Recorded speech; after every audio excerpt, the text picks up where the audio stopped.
Car दोस्तों, Bharatiya Janata party और तृणमूल कांग्रेस के बीच पश्चिम बंगाल में सीधी टक्कर चल रही है। देखने वाली बात होगी कि कौन जीतता है और ये तो आने वाला वक्त बता देगा। लेकिन यहाँ पर तृणमूल कांग्रेस का एक वर्चस्व राज है। यहाँ पर 20 सालों से तृणमूल कांग्रेस ही राज कर रही है।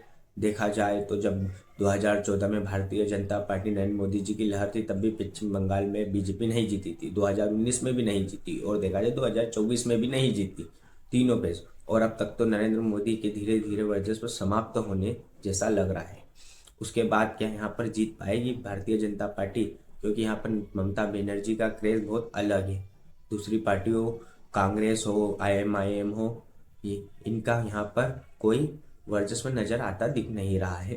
तृणमूल कांग्रेस का वर्चस्व यहाँ पर बहुत भारी है। तृणमूल कांग्रेस अभी से नहीं बल्कि 20 सालों से यहाँ पर राज कर रही है। ममता बनर्जी की आप कभी हिस्ट्री देखें तो पहले कांग्रेस में रेल मंत्री रह चुकी है। संसद में बेबाक बोली जाती थी और कभी किसी से डरती नहीं थी। पश्चिम बंगाल में उनका एक क्रेज है। जब 2014 में नरेंद्र मोदी की लहर आई थी, तब भी उन्हें वहाँ पश्चिम बंगाल में कोई हटा नहीं सकता था। 2019 में भी मोदी जी की लहर थी, तब भी वो नहीं हारी। और 2024 जहाँ पर अब ऐसा लग रहा है कि नरेंद्र मोदी का एक जो सफ़र था वो अब धीरे धीरे समाप्त होने की ओर है, तब भी मुझे लगता है पश्चिम बंगाल में ममता बनर्जी नहीं हार सकती। अगर हम बात करें पश्चिम बंगाल के चुनाव की तैयारियों की तरफ से, तो गृह मंत्री अमित शाह जी, प्रधानमंत्री नरेंद्र मोदी जी और कई बीजेपी के बड़े नेता 15 दिन से वहीं पर रह रहे हैं। तो आप समझ सकते हैं कि पश्चिम बंगाल की स्टेट बीजेपी के लिए कितनी मायने रखती है। क्योंकि बीजेपी ने यहाँ पर कभी सरकार नहीं बनाई है और यह बांग्लादेश बॉर्डर से यह स्टेट लगती है। तो एक राष्ट्रीय हित के लिए यह बहुत बड़ी स्टेट है।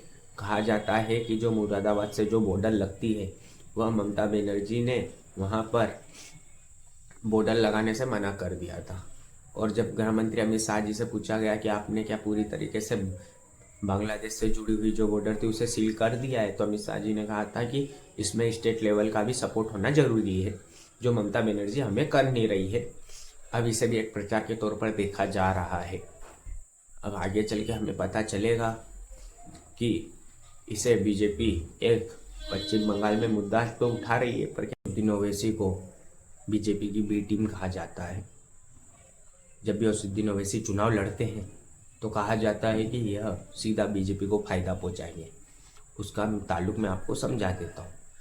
असदुद्दीन ओवैसी यूपी हो या बिहार हो, जब भी वह चुनाव लड़ते हैं तो मुस्लिम वोट बैंक बढ़ता है। आधे कांग्रेस को डालते हैं, आधे ओवैसी जी को। जब यह मुस्लिम वोट बैंक बढ़ता है तो इसका सीधा फायदा तीसरी पार्टी को पहुंचता है, यानी बीजेपी को।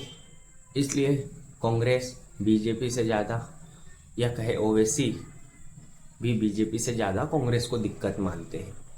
पर इन दोनों को मेरे हिसाब से 10-10 सीट मिलने की आशंका है, इससे ज़्यादा कि पश्चिम बंगाल में इनको वोट मिलने का की आशंका नहीं है। अब बात करें लेफ्ट की, तो लेफ्ट का एक टाइम पे साम्राज्य था, सरकार थी। यह बात होगी 1978-1982 के रूप में। पर उसके बाद से लेफ्ट का एकदम पूरा वर्चस्व खत्म हो चुका है। अब लेफ्ट की कोई जगह दिखती भी नहीं है पश्चिम बंगाल में। पश्चिम बंगाल के वोटर किसे अपना नेता बनाते हैं, ये तो आने वाले समय में पता चल ही जाएगा। जहाँ पर कांग्रेस और ममता बनर्जी चुनाव आयोग पर सवाल उठाते दिख रही है कि इन्होंने 1 लाख वोट काट दिए हैं। यह सच है नहीं सच है, ये आपको आगे पता चल जाएगा। अब मिलते हैं मेरे नेक्स्ट वीडियो में। चैनल को लाइक कीजिए, कमेंट कीजिए, सब्सक्राइब कीजिए।